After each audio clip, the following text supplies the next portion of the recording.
Howdy. Howdy. And thank you for being here tonight, both here in the auditorium and the folks watching on live stream. These three are used to being on camera, and so they're very comfortable with this. In fact, the coach was asking if he could sing a little bit later on, but Nell shut that down instantly. For those of you I haven't had the pleasure of meeting, my name is Mark Welsh, and I am privileged to serve here at the Bush School of Government and Public Service as the Dean. And we are here tonight as part of an installment in a series that we started right after President Bush died. The series is titled The 41 I Knew. And the intent is to make sure that our current Bush School students and students across Texas A&M University, including our brand new 1,500 undergraduate students at the Bush School this year, have the chance to get to know their namesake, because they won't get the privilege of doing that in person. And so we are attempting to bring as many people as we can who knew President Bush and Mrs. Bush, and from all different perspectives, and tell stories about that relationship, about the guy they knew. We had Lieutenant General Mike Gould here on Monday at noon to meet with our students primarily. Mike was a military aide for President Bush and for 2 years, and did a phenomenal job of talking about the impact of watching President Bush in action, including the impact that President and Mrs. Bush had on his family. And one of the great things about that presentation was at the end, when he was trying to tell our current students about their namesake and why they should be proud to carry on his legacy, he actually just broke down. And that's the kind of emotion we tend to see and hear in these sessions, because that's the kind of impact President and Mrs. Bush had on people. Now, there's some special guests joining us tonight. Before I introduce the one sitting next to me, let me introduce a couple in the front row. First of all, there's a babe that snuck in. I know they're all looking at themselves right now. But there are several babes in the front row, but there's one babe that got my eye, and that's my wife, Betty, who's sitting right here in the front.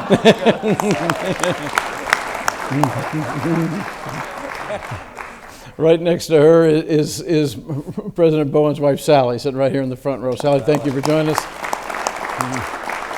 Coach Slocum's wife, Nell, is next to her. Nell, thank you for being here. Janice Ashley is down at the far end of the row, Dr. Frank Ashley's wife. Frank, of course, is our Executive Associate Dean at the Bush School of Government and Public Service, has been my partner here for the last 6+ years now, and it keeps me out of trouble daily. Lieutenant General Retired Jay Silveri is at the end of the first row. Jay is the Executive Director of Bush School, D.C. And a couple of other babes. Mr. Warren Finch, the Director of the Presidential Library.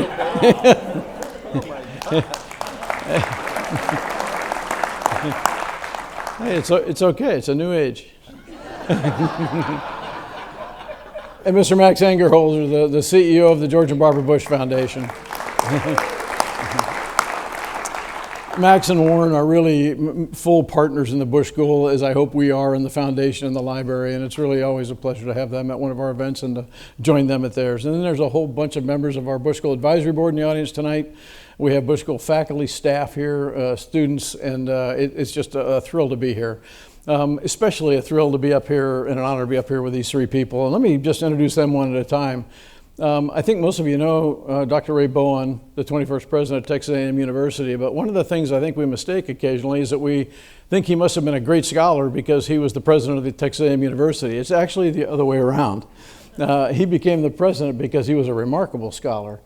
He's a Fort Worth kid who came to Texas A&M and graduated in 1958 with a degree in mechanical engineering. He went on to Caltech to get a master's in mechanical engineering, then back to A&M for a PhD in mechanical engineering. And his career just kind of took off from there. He served in the United States Air Force for a while.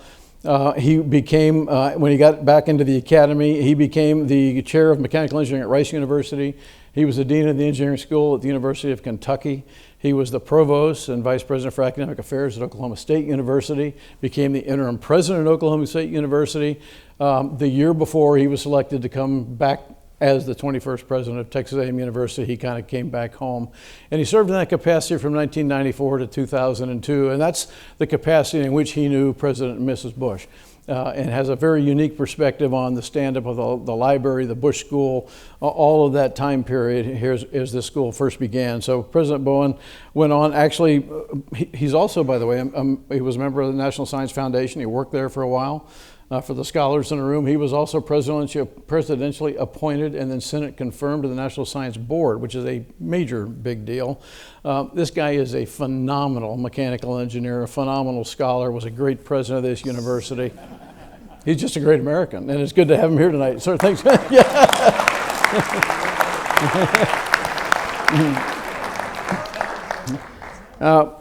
Right next to him, Coach R.C. Slocum. Coach R.C. Slocum kind of started his athletic career, at least, as a tight end at McNeese State.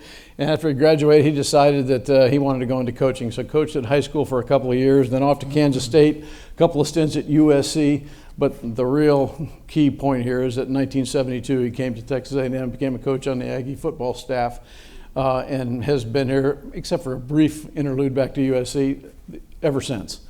I think people forget what kind of a coach R.C. Slocum was. I think people forget that he was here for 14 years. His record was 123, 47, and 2. That's the winningest coach in Texas A&M football history.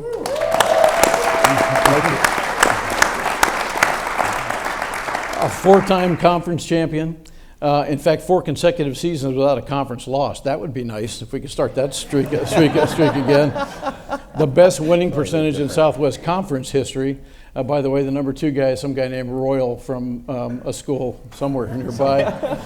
And then when he left this coaching position here at A&M, he was hired by then President Bob Gates to serve as a special advisor to the president. And he has been working in that capacity ever since. And he is an icon here on campus among Aggie students, faculty, staff, and community. Coach, it's an honor to have you here. Thanks for being here. I probably ought to mention that College Football Hall of Fame thing in 2012. That's a big one, too. Yeah. And then the third member of our panel is Mr. Neil Bush, the fourth of 6 children of President George H.W. and Barbara Bush. Third, I'm sorry, the third of 6. Thank you. Yeah, and oh no, you're right. No, you're right. I'm sorry, 6. You're right. I was third of 5, fourth of 6. You're right. Neil wasn't a great math student. Actually, that was my strength. I was dyslexic. I couldn't read, but I was good at math. Okay, I'm sorry. Are you sure you didn't go to TU with your brother? I'm sorry. You're doing such a good job. But, graduated from Tulane with a degree in economics, later an MBA, and has worked in business ventures literally all over the world, the Pacific, the Middle East, Europe, all over the place. Still engaged globally, still involved in a number of different activities. An incredible career in philanthropy now. I think most notably is the chairman of the Points of Light Foundation. His name is attached with a number of things dealing with helping people around this country. He's got a huge heart. We've learned that here at the Bush School, and he's been dedicated to the Bush School since it opened. He now serves as the chairman of our Board of Advisors and a great, great friend of ours, great advisor for me and all of us here at the Bush School. Thank you. Sir, thank you for being here. I understand you're also the best dancer in the family. You know what? I'll take it. I'll take it. No one's here to refute it. I'm the best dancer and the best looking. My mother's favorite. Okay, go ahead. Yeah, we should make sure that gets to the media, Robin. Well, listen, let me start by, Coach, you had a very different view of President Bush because of his love of sports. Can you tell us anything you remember about when the first couple times you guys got together, whether it was watching a football game or? You know, he was a sportsman. You're right. He loved sports. He loved all sports, and he loved the people that played sports and coached sports. And he had grown up. You know, so many things. One story he liked to repeat. He said one day he came home. He's playing baseball at Yale. Maybe this was in high school before Yale, but he came home and he came in to his mother and telling her what all he did that day and how well he got this many hits and that. She said, Georgie, did anybody else on the team do anything? He said, oh, yeah, so that made an impression on him, I think, that, team is about more than one guy. And but he did really love sports. Neil, did that message get passed on to you guys growing up? He was a competitor. Yeah, no doubt about it. My father kind of put together had a secret committee, which if you were qualified to play in the doubles match or play in the golf thing, you know, you would be invited based on the secret committee. It turns out Gene Becker, who's over here, disclosed that it was actually Dad was the secret committee. He was like, but he was, you know, I agree with RC. He was a competitor, but it wasn't about winning. It was about, you know, the game. It's about having fun. It's about being a good sport. You know, and we had some bad sportsmanship occasions in our family. I remember my brother George got really upset at Marvin and chased him, and Marvin had to, you know, climb up a wall, and that didn't go very, very well at our house. But anyway, so yeah, Dad loves sports. My mom loves sports, and we can talk a little bit. She would go to the Astros games, and notoriously or famously would keep track of the score with her scorecard. She did that ever since Dad was a Yale first baseman on the Yale championship baseball team, where she was the captain of. He has no hit but a good glove, was his. And he met Babe Ruth, which had to have been a pretty amazing highlight. But loved sports. And Ted Williams, one of his guys too. You love Ted Williams. Loved Ted Williams, huge Ted Williams. Loved golf, and you know, hung around with guys like Arnold Palmer. And, you know, when you get to be president, I guess you're getting a little taller cotton. He might have been one of the fastest players in the history of the game of golf. You've had personal experience with I that. went up to Cape Arundel, the course there in Kennebunkport, and I think we played with his brother Bucky, and we played 2 hours and 17 minutes on it. And we had the Secret Service, and people were very respectful. They were clearing out when the president's coming. Boom, boom, he's going. But you know what? Your mother played the same way. She played out. Maybe he coached her into that or whatever. But man, when you play with them, you know, he said, "Hey, can we stop here and take a break for a minute?" he got around. Okay, what's next? You know, we'll go. He loved that. You know, go boat riding or whatever. We went up one time. Dell and I were up there, 4th of July, and kind of interesting thing too. We would get to the house and we'd travel over there, and so we get in. The president said, "You know, y'all been riding. You know, might want to go to the restroom or something. Dell, you go in here, and RC, you can go over here." And so Nell relates this story. I'm not going to take credit for the story, but she says, you know, on the back of the wall they had rules for Bush grandchildren, children and grandchildren. Pick up your wet towels, do this, do that. Make your bed. You walk out, the beds are unmade, towels on the floor. So the Bush kids didn't always go by the rules. I think Mom had the biggest problem with Barbara and Jenna, not to turn them in, but other grandkids. But it was so much fun. We go that day. Gigi, one of the granddaughters, is in a camp in Kennebunkport. So he said, let's go, we're going to go pick her up. So we take his boat, and we take off, and first he said, we got to run out here and see the boys. It's the 4th of July, and they had a little, like a destroyer or some kind of little Navy vessel. So he pulls up there, you know, hey, I got my coach out here. You know, so all the guys were out there saluting. So then there was it was an Americana picture. We pulled down the Kennebunk River, and everybody's there, got all the boats and everything for the 4th of July.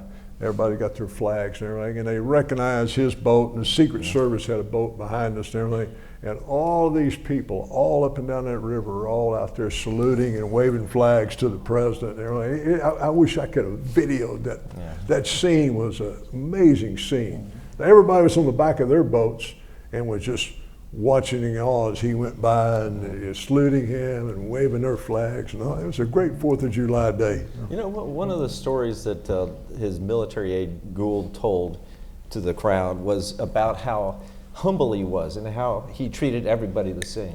And you mentioned fishing. He would get up in the morning and call, you know, a guy named Billy Bush, unrelated, and call other fishermen from Maine, in Saco, Maine, in the town next door, to find out where the fish were biting. These are just normal, everyday people, and he could relate to every individual in a very human and special way, and he treated everybody the same. You probably No, I tell you, that reminds me of a story. We went up, he brought me up to Pine Valley. It was the #1 golf course in the country. And we go up there the day before, we play their par 3 course, and then they've got some little cottages we stayed in, and then we went to dinner that night. Next morning we're having breakfast, and he had 2 other friends. Spike Hemingway was a longtime family friend of his, and Tom Kelly, a friend of his, they had brought in. So we were there and we were talking about our game, and we're into it, you know.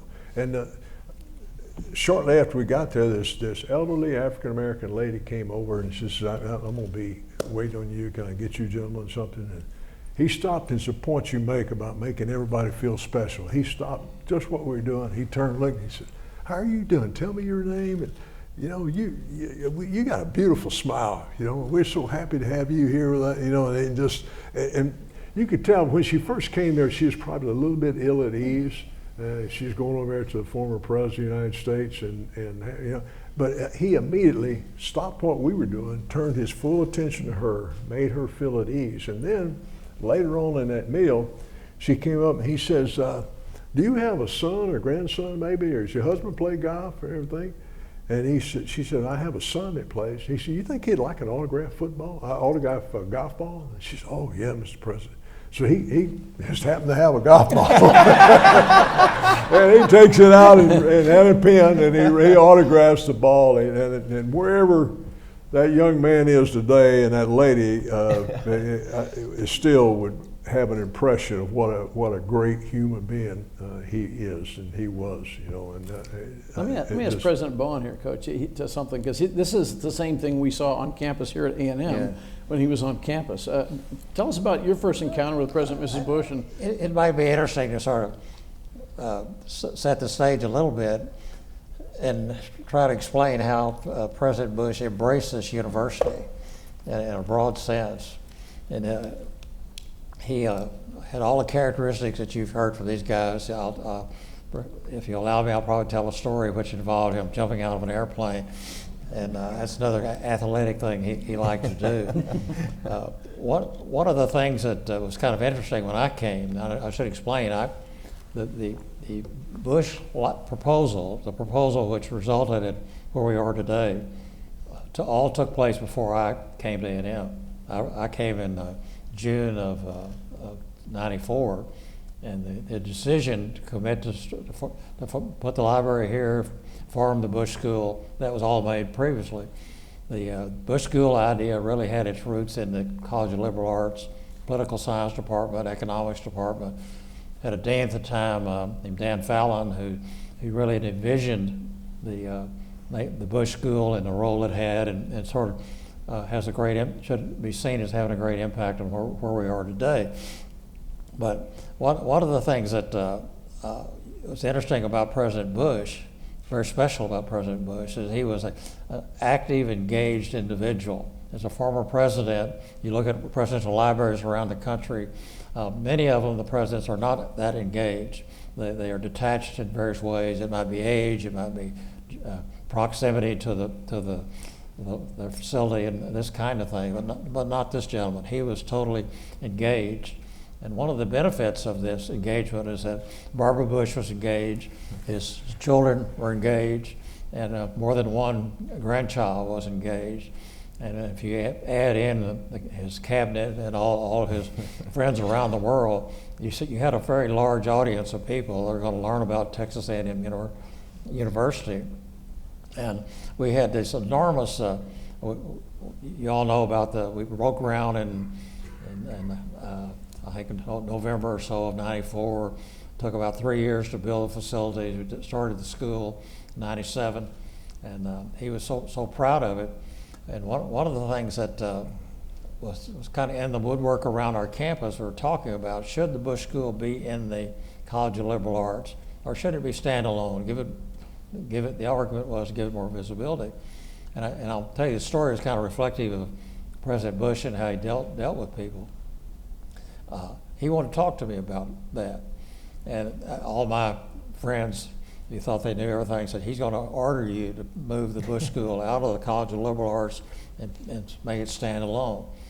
And I went to see him, and he didn't do any of those things. He described his love for the university. He described his concern about getting outstanding students and faculty at the Bush School, and the importance of public service on the part of the graduates, all the kinds of things which you would hope that he would be concerned about, but his focus was quality and making a contribution.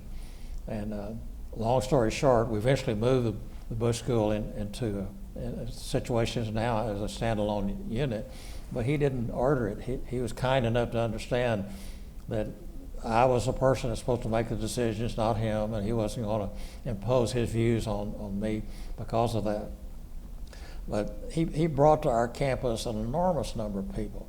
The dedication of and I guess in '97 was like every politician in North America and Canada, a lot of Europe and everything else. We had prime ministers here. We had Supreme Court justices. We had every kind of public figure you ever think of. And over the years, many of these people returned. Nancy Pelosi came and spoke here. Ted Kennedy, Bob Dole. The list goes on and on. The Crown Prince of Saudi Arabia, the King of Morocco, the President of France, who had a wonderful time talking to our Corps cadets. Every one of these people had an experience here they took with them, and they related to this university through his eyes because he respected the place, they respected the place. And we reaped many benefits from these things, not the least of which is that when we took the Bush School out, made it a separate unit, we needed to hire a dean. And Bob Gates was persuaded to be the dean, and he had been here on campus before, but he really didn't have a large connection to our campus. But like most people who spend time here, he learned to love our university. And years later, when I stepped down as president, he was willing to consider the job of being president. And he did that, I think, because of President Bush and President Bush's influence on him. So our university has benefited enormously from this gentleman. If you've been to events on campus involving the Bush School or the Bush Foundation, frequently you see the singing cadets. Sometimes you see the RVs. You see all the icons of our university broadly that we like to showcase. And he made that a part of the activities here. Probably most of you observed his funeral when the body came back to the campus. How many of you would expect the Aggie War hymn to be played when the casket was moved from the train? And that was his wish because he felt this deep affection for this place. And he always said, when people asked him why he put the library here, he said, the Aggies treated me well. All my career, this was a place that made me feel welcome. So he adopted this place. He became a part of this place. Went to football games. He loved us to be on the reviewing stand when the Corps cadets came in. He was very supportive of RC, and the relationship there, I think, is evident. RC never would let me call plays, but I bet you President Bush on occasion called a few. Let me tell you a story, and I'll shut up. There are a lot of them. Well, I promised to talk about him jumping out of an airplane. I think his first jump was, 95, Gene Becker would remember. And he actually called me the next day to talk about a variety of things. But he was still pumped up from jumping out of that airplane. And he said, let me tell you something. I said, well, fine, tell me. He said, I went out of the plane at 12,000 feet. And he was escorted by a group of experts, Army paratroopers. And he says, I began to tumble as I went out the plane. Sometimes that happens. And you can't release your parachute when that happens because it will wrap. And I'm sitting there thinking, oh my God. And he said, at 6,000 feet, halfway down, they were able to get to him, stop the rolling, and reach in, open his parachute. And in those days, he jumped alone. It wasn't in tandem like it was in later years. But being a smart aleck, I said, we didn't want you to go splat on campus. and being a man of great sense of humor, he says, well, Ray, remember there's a cemetery already there waiting. So that's exactly what he said. He loved our university. He was a part of it. And this library and this school benefited greatly from it. We're fortunate to have a man that was vigorous, active, and engaged in every dimension of the activities in the foundation and in the Bush School. And he and he loved A&M, and he showed it in everything he did. The people, some of the international dignitaries he brought here, Michelle Gorbachev used to call him my dear friend. He knew everyone, and everyone respected him for it, and he had a relationship with them. And it rubbed off on all of us and made us all better people. I've talked too long. I'm sorry. There you go. Actually, that kind of sounds like you. Yeah, Coach, favorite sports moment with President Bush? Anything really stand out to you? You know, one thing, and this is kind of a up and down kind of a deal. So I ended up, you know, I was asked to step down as coach here at the end of my career. And I knew that, you know, I knew day one I volunteered to get into coaching, and I knew how it worked. It works here, it works everywhere, you know. So it was not, it was disappointing, but you never are surprised. It's still going on. But anyway, so the day after that, number one, early the next morning, I had 2 or 3 calls offering me head coaching jobs at other schools. Some of them nearby, like the next one right up the road up here. The former governor of Texas, Mark White, called me that morning at 7:30 and said, "Man, we'll pay you more than A&M was paying you." And then a little while later, Drayton called me from New York, and the same kind. Anyway, that goes on. So then the president called, and he says, "RC, yeah, I know. You're not feeling too good this morning, but won't you come down and play golf? We can play golf today." And I mean, that's the last thing I want to do is play golf. But he was such a dear friend, and come on, it'll do you good, come down. So I went down to Shadowhawk. Paul Marchand there was a friend of ours, and so we go down and play golf, you know, have a good time playing golf. I'm distracted, but I'm playing and enjoying being with him and Paul. And so we get through, then everybody else kind of disappears, and he said, "Well, we'll go out back and have a glass of wine." I said, "Okay." So we go out and we sit at a little small table in the back of Shadowhawk. So in just a few minutes, he says, "You know, I want you to know I know how you're feeling right now." He said, "You know, I worked my whole adult life trying to get ready to become President of the United States. And I thought I was ready, and I got elected. And I thought I was doing a good job. And they booted me out of there." And he said, "So I know how you feel. I think you were doing a good job." But he said, "I know how you feel, and I want to encourage you. I know how those feelings are, but I want to encourage you to take the high road."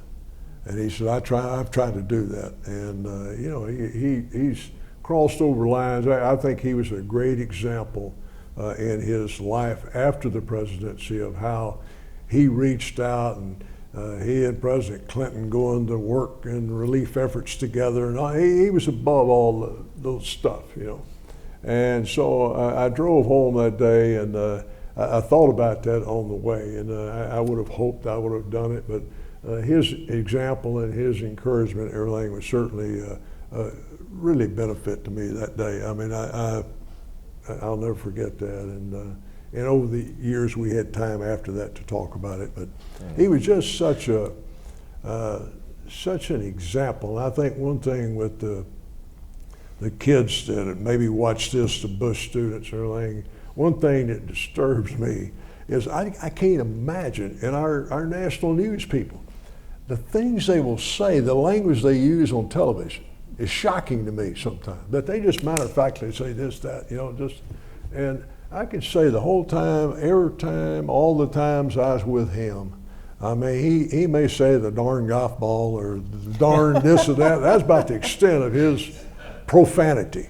I mean, here's a guy that I saw in public situations, private situation, and gosh darn it or something like that. That's about as rough as it got, you know. And I think he was just in every way was a great example of a good guy, and a guy with principles, and a caring guy. He cared about all people. We talked on several occasions. I grew up in a poor family in Southeast Texas. First in my family to go to college, and I was able to do that through coaches and coaching. And then to be able to go, we went 3 summers. He invited us to go to Greece on the family vacation with his family, and Neil and his family, and Doro and her family, and the twins. And I can't describe to you, Neil talked about it earlier, it's beyond description how wonderful those trips were. But he and I talked to how illogical, except in America, that those things would happen. Those things don't happen much in other countries around the world, but in America, a poor shoeshine boy from Orange, Texas, I got a picture at the house, and some of you may have seen an article in the paper this past week, but I've got a picture there. He invited us, Nell and I, to come over to the apartment up here and spend some time with Mr. Gorbachev and his daughter, Irina, and then go to dinner. So we come over there, and I got a picture that evening, and I tell people, I said, what's wrong with this picture? You got the formerly the free world, formerly the Soviet Union, former shoeshine boy from Orange, Texas. But we came over here, and I was telling Neil earlier, Mr. Gorbachev brought him a replica of a rifle. It had to be 4 feet tall, and it had a screw cap on the top, but it was a flask of Russian vodka. And so I was so glad I brought some gifts from our office. I had a Aggie jersey with Gorbachev on the back and a helmet. So his interpreter was a smaller guy, and he puts that helmet on. It's like you could roll it all the way around on his head. He pulled the jersey on, put the jersey on, and put the helmet. And Mr. Gorbachev got a kick out of that. That's hilarious. If I could, your comment reminded me of an interaction with President Bush, which I think was telling and to a great extent. The horrible event of the bonfire collapsing took place in November of '99, and this is a terrible event. It's something that none of us are trained or able to deal with very, very well. About 10:30 in the morning, 11 o'clock in the morning, he came on the bonfire site. At that point, the football players were helping move the logs. The emergency crews from all around the state were congregating. We had maybe 15 or 20 satellite trucks out there broadcasting around the world, really. And of course the media went to him, and he said some appropriate things about how sad it was and how wonderful the university is and his concerns and so forth. Well, he called me back, and here's my point. He called me later that day and apologized. I said, why? He said, well, I think I should not have gone out there. I became part of the environment, and I disrupted the work of other people just by being there. And I said, Mr. Bush, the students love you. The university loves you. And if you hadn't have been there, they would have been asking all of us where you are. We appreciate it. And he stayed around that day and went to the memorial event that night. And his heart was broken the same as we all had broken hearts. And he loved A&M, as I've repeated several times.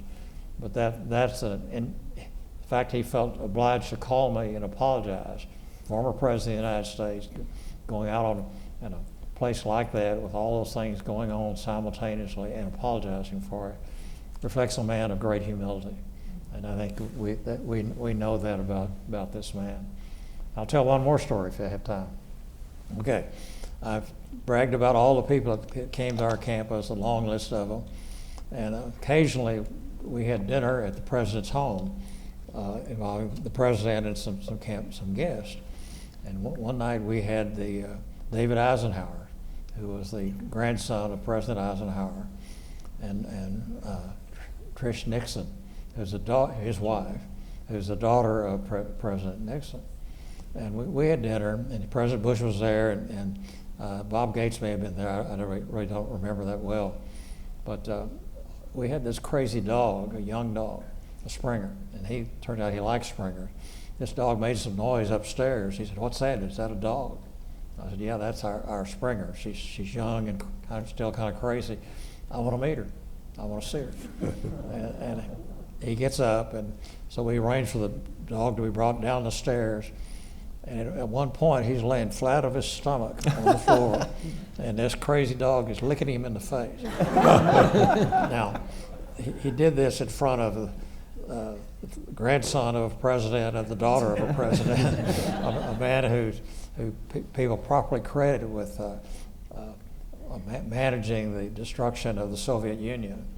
and he's down on our floor playing with our dog. That's so funny. The lack of pomposity, if that's a word, that he had is striking. He was an everyday person, and that's the man we loved. Neil, we hear about these stories all the time of the impact your dad and your mom had on people, and usually it was just a personal thing. It was something small that just hit the right chord. Were they like that at home growing up? Was it the same way? Very down to earth, very natural. My mom was the enforcer, so she was a little meaner. Dad was always forgiving and loving and encouraging. It's that way in our house too. Dad was the kind of leader in our family that you would never want to disappoint him, because that would be the ultimate, like, crossing the line kind of thing. So we didn't behave because he told us to behave, and he didn't want the school to be independent because he told you to do that, but you just wanted to do what he wanted you to do, because he set such a great example for how to live a good life. So we knew what not to do. But Mom, on the other hand, she had the list of, hang the towels and they make the bed and do this and do your reading, get your homework done. Marvin, stop beating up Doro, and she had to manage the family dynamics. I used to be impressed about how your mom treated the food service people here at the university. In those days, it was a big group. They fed thousands of students every day, but they also catered events on campus in the Bush complex here. Sometimes 20 people for dinner, sometimes 250 people. She treated them all, every one of them, like they were the most important people on campus. She was amazing. My mom was very special. She is amazing. If you ask me those 3 trips to Greece and all the unbelievable things that we saw and did, if you ask me what was the most spectacular thing you saw, it would be easy for me to say, and I told her this. Frequently, we'd go in, like in the mornings, we'd get up, give you an idea of the day. We'd get up, have breakfast, and then shortly after breakfast, we'd go in the music room, and the president had a Greek history professor who would tell us the history of where we were that day, the island we were going on to, and what the history of it and all that. So then we'd go ashore. We'd do a little workout on the back of the deck. We'd get out there. I'd make them all get lined up, I'd make them get a little, we got to get a little enthusiasm here. Everybody get your hands up. Everybody get your hands up. Hey, break down. Man, the president was the best, man. He was over, hey, break down. He couldn't wait to do that. So then after that, we'd get on, we had these little tenders that we'd go, like 29-foot tenders, and we'd load up and go ashore. And we'd walk through these little towns and everything. And then the Secret Service would always have a place on the beach kind of picked out for us to go swimming. So we'd go down there and talk and swim, and just beautiful water. And so then before lunch, we'd leave, load up, go back to the ship. All of us except 2 Navy SEALs and Barbara. She swam back. And I'm telling you, it'd be quite a bit further than from here to Kyle Field. It'd be more like from here up to the oceanography building. Wow. And these Navy SEALs, they'd have a little knife in a scabbard on their feet, and they were swimming. So then one day, Earl heard one at breakfast that morning, and said, "Oh God, I think she wants to go again today." she was wearing the Navy SEALs out, swimming and everything.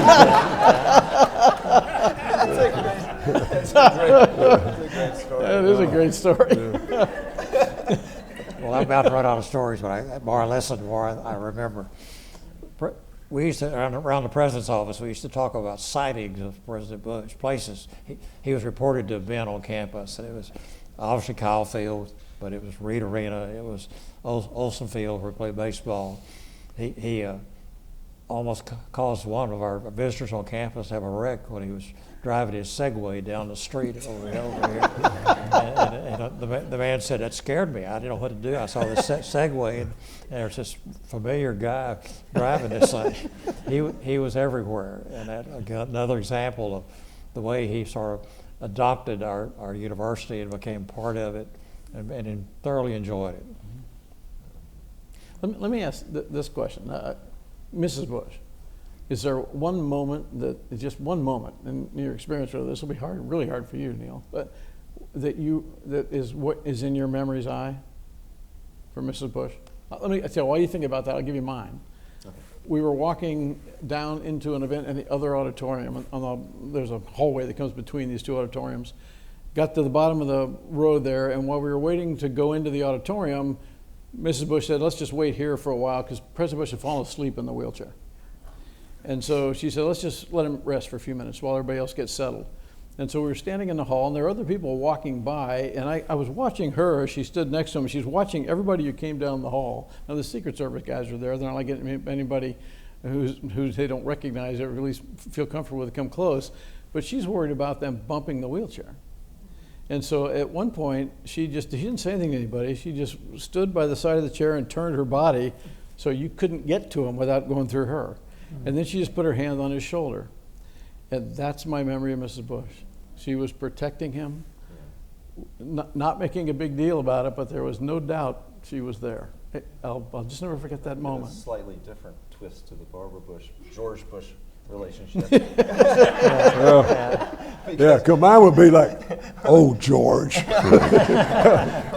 may say something, whatever, and she, oh, George, like, So Ray he straightened up, too. He came to attention when she did that. Ray referenced one of the parachute jumps, and Dad did a number of parachute jumps, and they were all, publicized. And he made the point that when you get old, you don't have to be sitting in the corner in a wheelchair slobbering. You should be active in your old age. And anyway, so one of his first jumps, and it may have been the same one where he tumbled and he got rescued.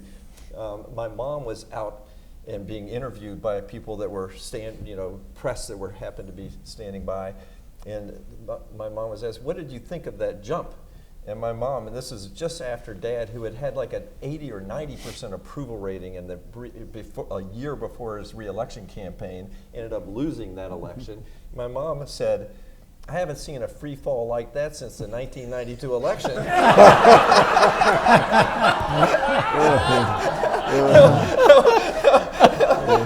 Classic Barbara Bush. Anyway, that's my story. Well, how about you, Coach? So one of his great lines I hear too, we'd come have groups at the apartment or whatever and have dinner or whatever. So one of his great lines was about, I don't know what time it is now, but about 5 to 9 or about 9, he would stand up and say, Barbara and I appreciate so much y'all being here this evening. We invited you to come over and visit. We didn't invite you to spend the night.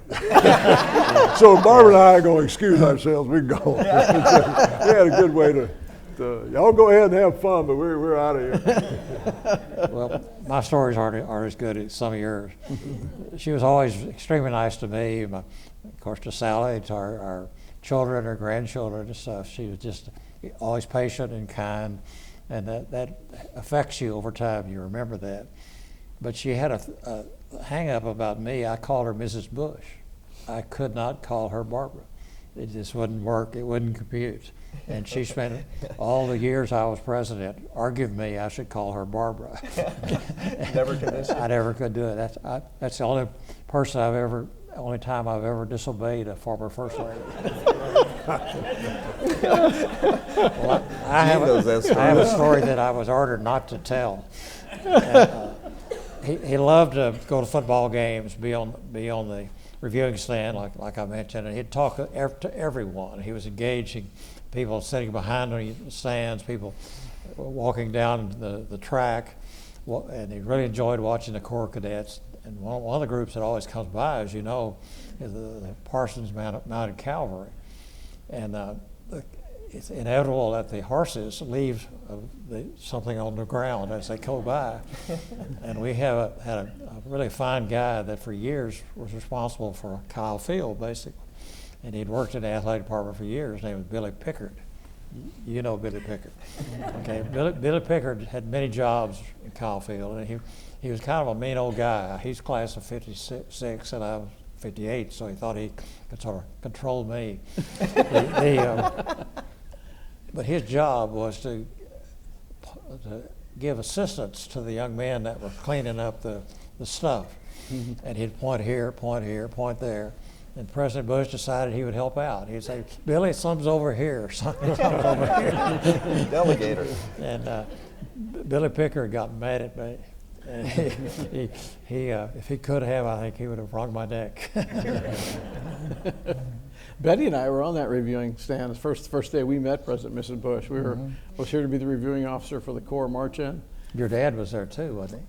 No, I remember one time. he was there. That day he was there. Our son was the Corps commander at the time, so Dad was up visiting him. But I'm standing on the end of the reviewing stand. President Bush is next to me, or Betty's next to me. President Bush is next to her. And as the units are walking by, I'm saluting them. And in the middle of all this, as I'm saluting one of the units, I hear what sounded like a 6-year-old kid saying, "Betty, look, we're on the Jumbotron." And they're both staring up at the Jumbotron. Yeah. I love that moment, though. It was the Who would have ever thought that was when? 2000 and what? 2000. 2000. And years later, you would be the dean of the Bush School. And you're doing a fabulous job. And isn't that amazing? It's awesome. Now that I've had a smattering of applause praising Mark, let me continue praising Mark. And, I mean, the dad had a vision for the Bush School of training mostly young people to be of service to their community, to the nation, through nonprofit work or through work with government and that kind of thing.